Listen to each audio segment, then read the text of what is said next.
Hola queridos hermanos y hermanas.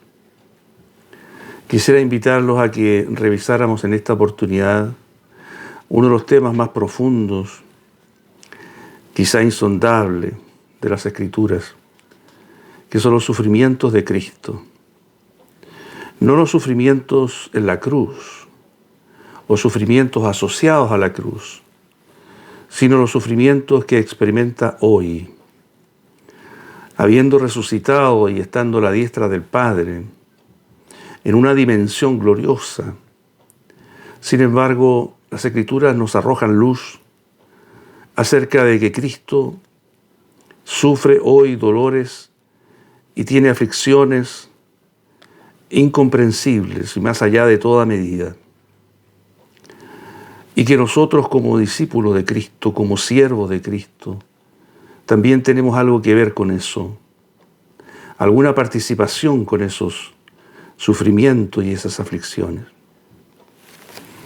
Quisiera partir con Colosenses capítulo 1, versículo 24, que dice: Ahora me gozo en lo que padezco por vosotros y cumplo en mi carne lo que falta de las aflicciones de Cristo por su cuerpo, que es la iglesia. En este versículo quedan dos cosas claras. Primero, que Pablo, como apóstol, él padecía por los hermanos de Colosas y que esos padecimientos tenían el propósito de cumplir con las aflicciones de Cristo por su cuerpo, que es la iglesia. Es decir, padecimientos de Pablo y las aflicciones de Cristo. Vamos a ver primero algo sobre los padecimientos de Pablo. En 2 de Corintios especialmente, Pablo deja en evidencia en varios pasajes, que no vamos a poder revisar hoy, acerca de los sufrimientos de él como apóstol, de los padecimientos, de los incontables sufrimientos y pruebas que vivió para cumplir su ministerio. Sin embargo, quisiéramos ir a Gálatas, capítulo 4, versículo 19, donde se nos muestra una clase específica de sufrimiento. Hijitos míos, dice, por quienes vuelvo a sufrir dolores de parto hasta que Cristo sea formado en vosotros. Los dolores de parto son anteriores al parto, al nacimiento. Y luego, por lo tanto, esos sufrimientos corresponden a etapas anteriores al nacimiento de las iglesias en Galacia. Pero ahora él vuelve a vivir aquello, vuelve a sufrir con esa intensidad. ¿Por qué causa? El contenido de la epístola nos revela que los hermanos en esa zona estaban siendo atacados sutilmente por los judaizantes para imponerles de nuevo el sistema mosaico con todo su peso. Y Pablo se opuso tenazmente a que eso ocurriera. Entonces, él envía esta carta para defender a los hermanos, para instruirlos y defenderlos y librarlos de esa corriente perniciosa.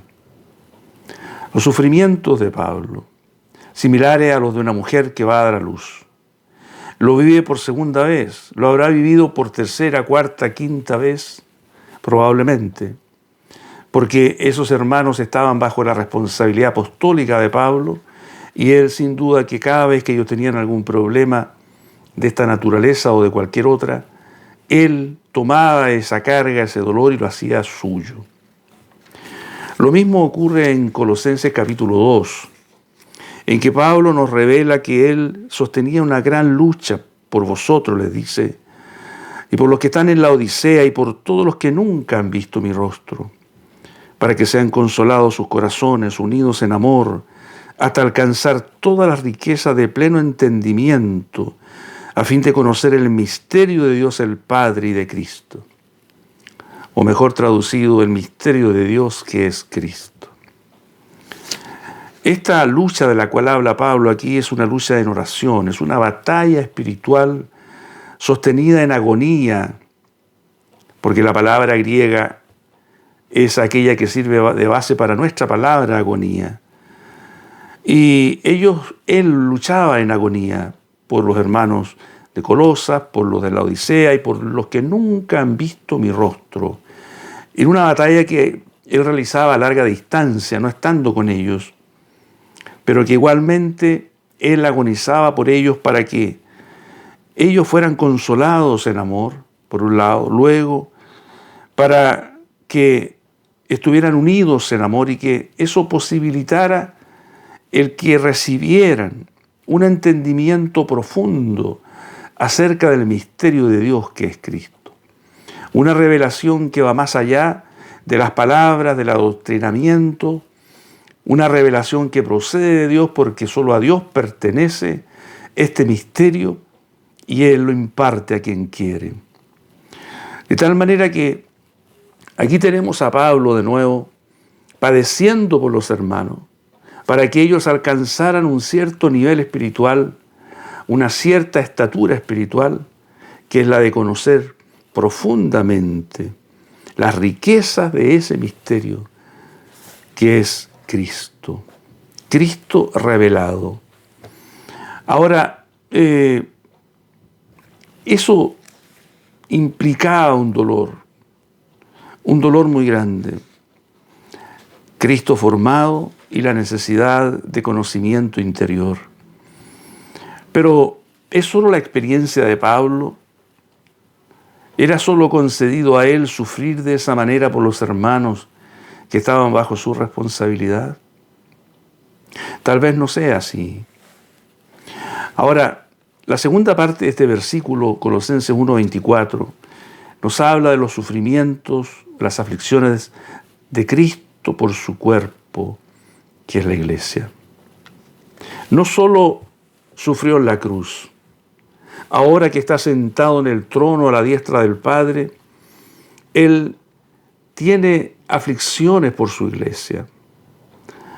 Acuérdense cuando el Señor le sale a Pablo en el camino de Damasco y le dice: Saulo, Saulo, ¿por qué me persigues?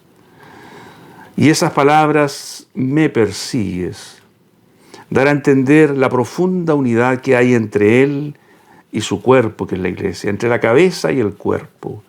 De tal manera que los sufrimientos del cuerpo son también los sufrimientos de la cabeza.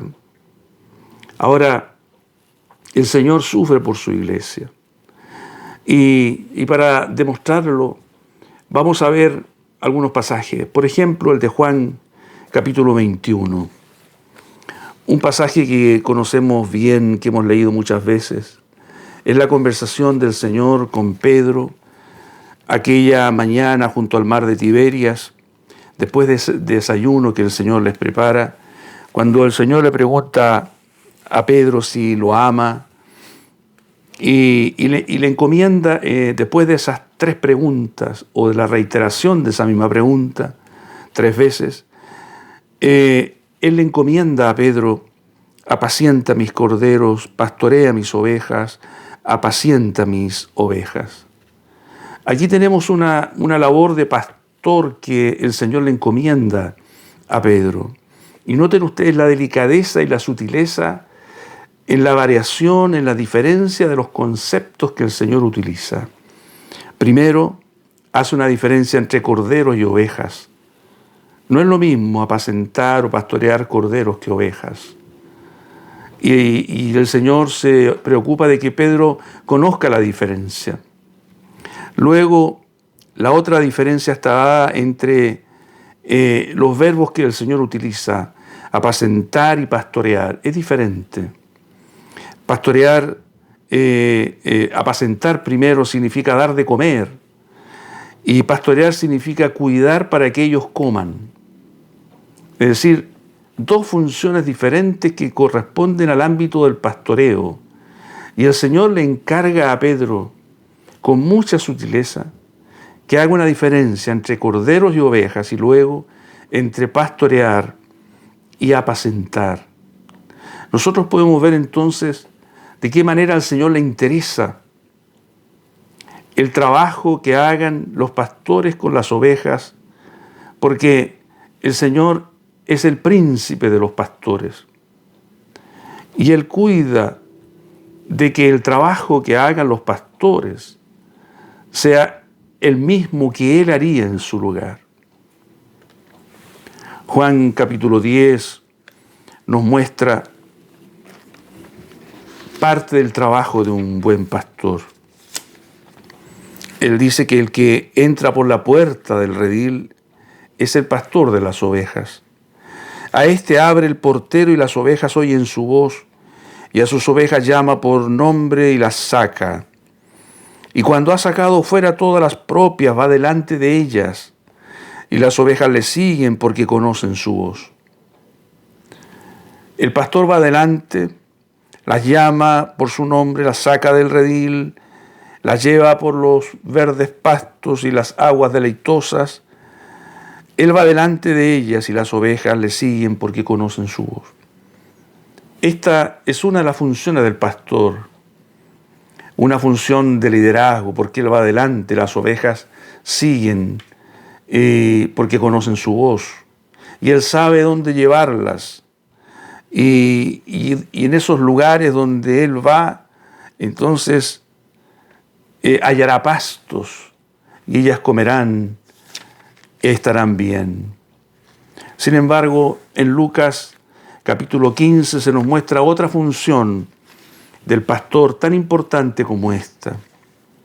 Dice que ¿qué hombre de vosotros, teniendo 100 ovejas y pierde una de ellas, no deja las 99 en el desierto y va tras la que se perdió hasta encontrarla? Y cuando la encuentra, la pone sobre sus hombros gozoso, y al llegar a casa reúne a sus amigos y vecinos diciéndoles: gozaos conmigo porque he encontrado mi oveja que se había perdido. Es decir, ¿qué hace el pastor aquí? Deja las 99 seguras en el redil y sale en busca de la oveja que se extravió hasta encontrarla. Y cuando la encuentra, la pone sobre sus hombros gozoso y hace una gran algazara para que todos sus vecinos sepan que ha encontrado la oveja perdida. Entonces, dos funciones: ir delante de las ovejas para que ellas le sigan. Él las conduce a los verdes pastos y a las aguas de reposo, y luego cuando una se extravía va donde quiera, por donde sea, hasta encontrarla y la trae de vuelta a casa. Entonces, esta es la labor de un pastor, y el Señor, preocupado por sus ovejas, Él encarga a través de Pedro en la primera epístola, capítulo 5, versículos 1 al 4, Él encarga este mismo trabajo, un trabajo que se hace de corazón. Dice así: ruego a los ancianos que están entre vosotros, yo anciano también con ellos, y testigo de los padecimientos de Cristo, que soy también participante de la gloria que será revelada. Apacentad la grey de Dios que está entre vosotros, cuidando de ella no por fuerza, sino voluntariamente, no por ganancia deshonesta, sino con ánimo pronto, no como teniendo señorío sobre los que están a vuestro cuidado, sino siendo ejemplos de la grey. Y cuando aparezca el príncipe de los pastores, vosotros recibiréis la corona incorruptible de gloria. Entonces, aquí tenemos al príncipe de los pastores preocupado de que sus pastores apacienten debidamente. ¿Y qué pasa cuando eso no ocurre? Cuando no se cumplen las expectativas del príncipe de los pastores. Nosotros tenemos que, en las Escrituras encontramos muchas clases de sufrimiento del Señor. Y uno de los sufrimientos más grandes es cuando sus ovejas, sus corderos no son apacentados ni pastoreados debidamente. Y cuando no se hace con espíritu pronto, con abnegación, como dando la vida por las ovejas. Jeremías capítulo 23 nos presenta un cuadro que forma parte del dolor del corazón hoy día mismo por su pueblo, por sus ovejas y corderos. Ay de los pastores, capítulo 23, que destruyen y dispersan las ovejas de mi rebaño, dice Jehová. Por tanto, así ha dicho Jehová, Dios de Israel, a los pastores que apacientan mi pueblo. Vosotros dispersasteis mis ovejas y las espantasteis, y no las habéis cuidado. He aquí que yo castigo la maldad de vuestras obras, dice Jehová. Y yo mismo recogeré el remanente de mis ovejas de todas las tierras a donde las eché y las haré volver a sus moradas, y crecerán y se multiplicarán. Y pondré sobre ellas pastores que las apacienten, y no temerán más, ni se amedrentarán, ni serán menoscabadas, dice Jehová. El Señor tiene reclamos contra los pastores que no están llenando la medida, que no están alcanzando las expectativas y los estándares que el Señor dejó en su palabra. Pero hay muchas más aflicciones de Cristo por su iglesia en este tiempo. Isaías 63, 9 dice unas palabras que son muy preciosas. En toda angustia de ellos, Él fue angustiado. Ese ellos es su pueblo. En toda angustia de ellos, Él fue angustiado. Esto no es un asunto solo del pasado. No es solo Dios respecto de Israel. Es el Señor hoy respecto de sus ovejas, de su pueblo, de su amada. Hay sufrimientos de Cristo que nosotros ni imaginamos. Cuando un cristiano, una oveja, un siervo, un pequeño peca, cuando cae, cuando tropieza, no solo el infractor sufre, no solo el cristiano que peca padece, el Señor también padece por él. ¿Podemos ver eso? Podemos percibir que tal como el Señor dijo, Saulo, Saulo, ¿por qué me persigues? También podría decir de aquel que infringió, que se apartó, que pecó. Y el dolor de su pecado, porque el pecado trae dolor y gran aflicción y gran zozobra. Podemos percibir el dolor del Señor por ese que pecó. A nosotros tal vez no nos importe. Nosotros tal vez miramos desde lejos y aún podemos caer en pensamientos más torpes todavía, como pensar que fue su culpa, bien se lo merecía, etcétera, etcétera. Las persecuciones también hacen doler el corazón del Señor. Somos conscientes de lo que están padeciendo nuestros hermanos en otros lugares del mundo. Somos conscientes de que el Señor se duele de cada uno que es asesinado, que es maltratado, que es ultrajado, por cada una de las hermanas cristianas que son violadas y sus hijos muertos aún en su vientre. Podemos alcanzar esa dimensión del conocimiento de los sufrimientos de Cristo hoy. Y nos interesaría saber si es que nosotros podemos participar de esos sufrimientos o quizás aliviarlos de alguna manera. En el corazón de Cristo me refiero.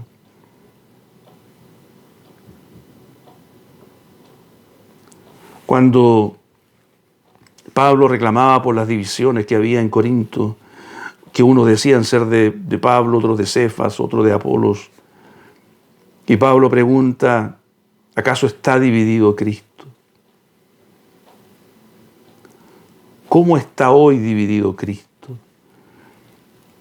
En las vísperas de su retorno, el cuerpo de Cristo está dividido, mutilado,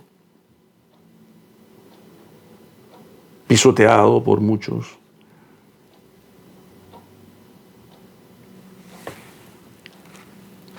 Está siendo objeto de un verdadero ultraje, de un robo por parte de tantos que hacen negocios a costa del pueblo de Dios, que medran, que se enriquecen a costa de las ovejas de Dios.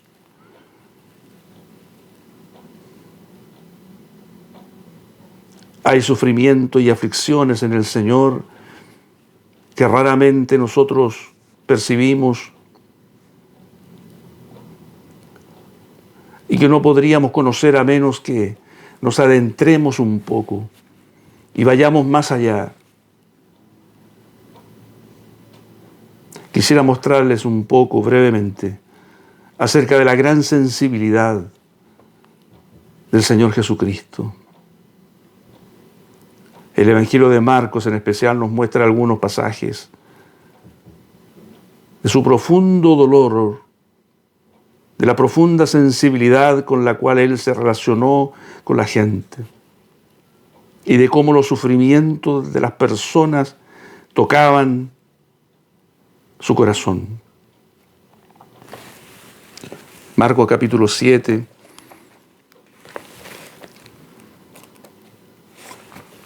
versículo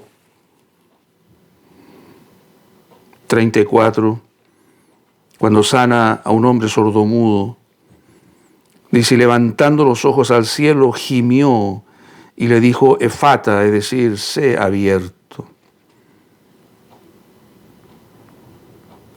Gimió. ¿Qué significa un gemido? Un gemido es la expresión de un dolor profundo, de una contrición, el corazón constreñido, apretado por el dolor, en este caso por el sufrimiento de un hombre. Y usa la palabra efata, que es una palabra aramea. En otras ocasiones también usó palabras arameas, como cuando resucitó a la niña, le dijo Talita. Cuando una persona tiene un gran dolor, entonces tiende a utilizar la lengua vernácula, la lengua materna. La primera reacción en el dolor, en la aflicción, es exclamar alguna palabra que aprendimos de nuestra madre o que escuchamos de nuestra madre. Y el Señor en este momento, un momento supremo, de suprema sensibilidad, Él dice, efata, y gimió en su espíritu.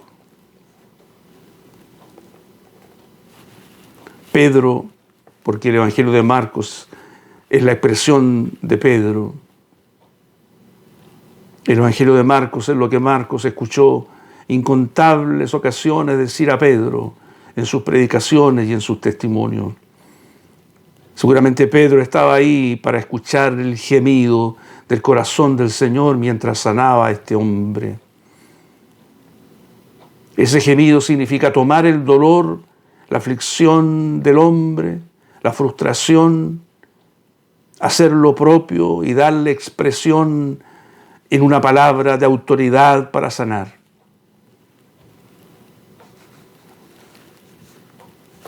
En el capítulo 8, versículo 12 dice, cuando los fariseos vinieron pidiéndole señal del cielo, para tentarle, dice aquí el versículo 12, y gimiendo en su espíritu dijo, ¿por qué pide señal esta generación?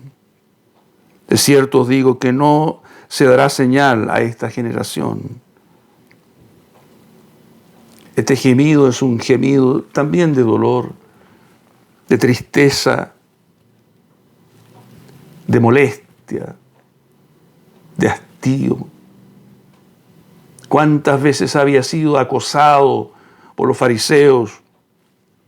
¿Cuánta dureza había en su corazón? Era un dolor tan grande para él ver a su pueblo convertido en eso.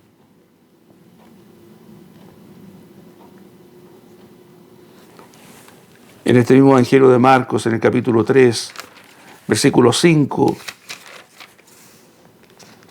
dice la Escritura, cuando ellos también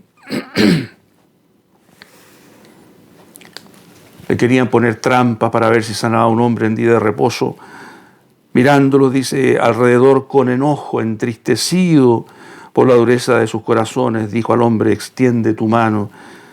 Y él la extendió y la mano le fue restaurada sana. Mirándolos con enojo, entristecido.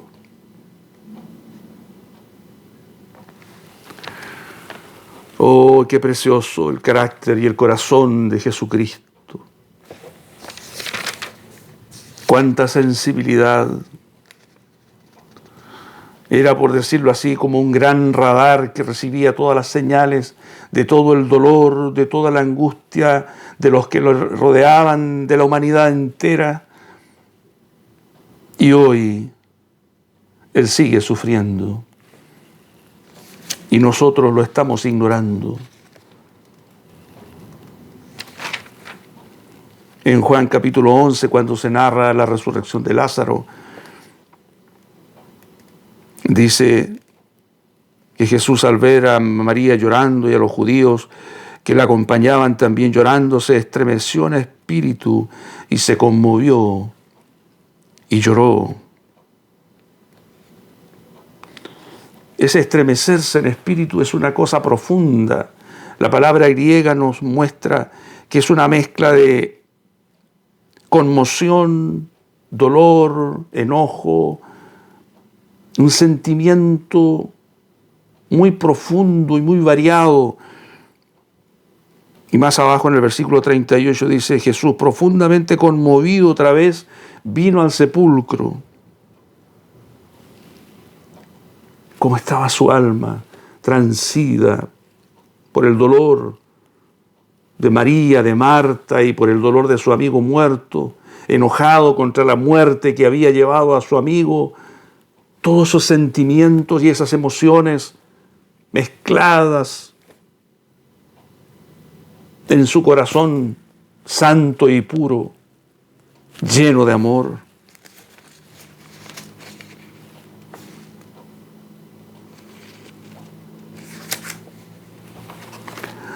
Romanos capítulo 8 nos muestra una faceta interesante de algo que tiene que ver con nosotros.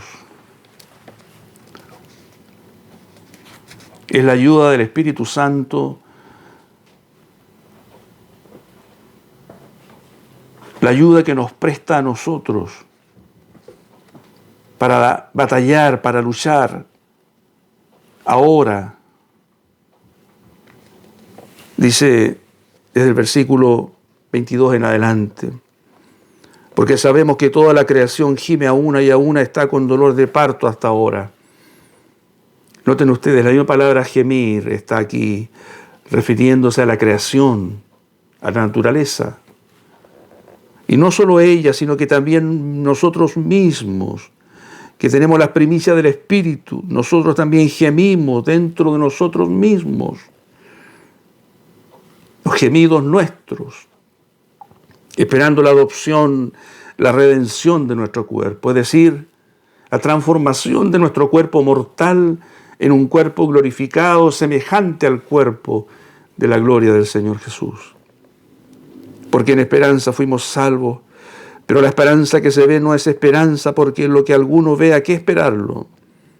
Pero si esperamos lo que no vemos, con paciencia lo aguardamos. Es decir, Pablo gime porque él quería ver que la obra de la salvación se completara en él. Cuando un hombre llega a la vejez y se suceden las enfermedades, entonces o bien quiere morir, o mejor aún, quiere ser luego transformado para tener el cuerpo de Cristo, el cuerpo glorioso que no conocerá más la enfermedad ni la muerte. Pablo ya estaba sintiendo eso, la necesidad y el anhelo de ser transformado, su cuerpo en un cuerpo glorioso. Y luego versículo 26, noten la importancia de estas palabras. Y de igual manera el Espíritu nos ayuda en nuestra debilidad. Pues qué hemos de pedir como conviene no lo sabemos, pero el Espíritu mismo intercede por nosotros con gemidos indecibles. Gemidos indecibles. Mas el que escudriña los corazones sabe cuál es la intención del Espíritu, porque conforme a la voluntad de Dios intercede por los santos. Notemos nosotros los gemidos están asociados a la naturaleza por un lado, a los creyentes por otro, y al Espíritu Santo especialmente. Gemidos indecibles para orar como conviene, para interceder como conviene. ¿Cuáles serán los motivos de los gemidos del Espíritu hoy? Hoy, con esta fecha, con este mes, con este año. ¿Cuál es la intención del Espíritu? Conforme a la voluntad de Dios. Cuando nosotros oramos, primero comenzamos a orar con nuestro entendimiento, oramos con la mente, pero a medida que avanzamos nos sentimos tan limitados, el entendimiento es tan limitado, la mente y sus razonamientos son tan limitados. Entonces necesitamos entrar en una nueva dimensión de la oración, en una dimensión superior, la oración en el Espíritu. Y en esa dimensión, socorridos por el Espíritu Santo, podremos orar como conviene, porque tendremos una mayor amplitud en el conocimiento, en los motivos de oración y sobre todo podremos percibir lo que pasa por el corazón de nuestro Señor. ¿Qué es lo que Él quiere? ¿Qué es lo que Él está sufriendo? En Efesios capítulo 6, Pablo nos dice lo siguiente.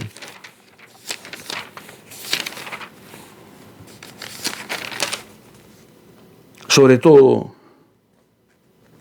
orando, dice en el versículo 18, en todo tiempo, con toda oración y súplica en el Espíritu, y velando en ello con toda perseverancia y súplica por todos los santos. Noten ustedes, súplica 2 veces aparece.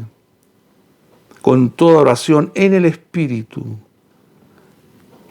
perseverantemente, suplicando por todos los santos. Aquí hay un motivo de oración, por los santos. Pero volvemos a la palabra inicial, al primer versículo que leímos. Cumplo en mi carne lo que falta de las aflicciones de Cristo por su cuerpo, que es la iglesia. ¿Qué diremos de las aflicciones de Cristo por la iglesia? ¿Cómo participaremos nosotros en ello? ¿O solo le era dado a Pablo participar y cumplir, dice él? ¿Será que todos los hijos de Dios tenemos una medida de participación en los sufrimientos de Cristo por su cuerpo? Entonces, cuando comenzamos a orar, oramos con las palabras de nuestro entendimiento, de nuestro idioma,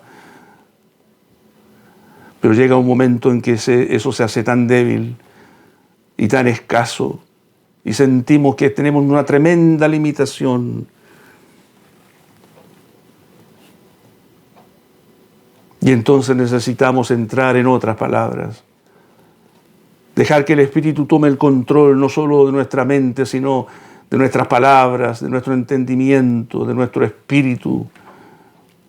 Y nuestro espíritu pueda auscultar, sondear el corazón del Señor.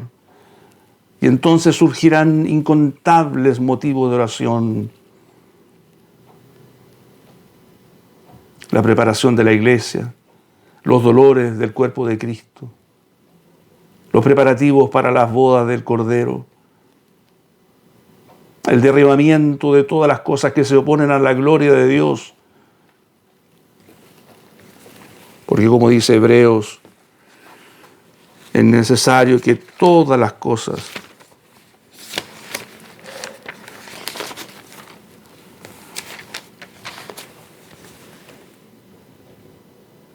aún una vez y conmoveré no solamente la tierra, sino también el cielo. Y esta frase, aún una vez, indica la remoción de las cosas movibles como cosas hechas para que queden las inconmovibles.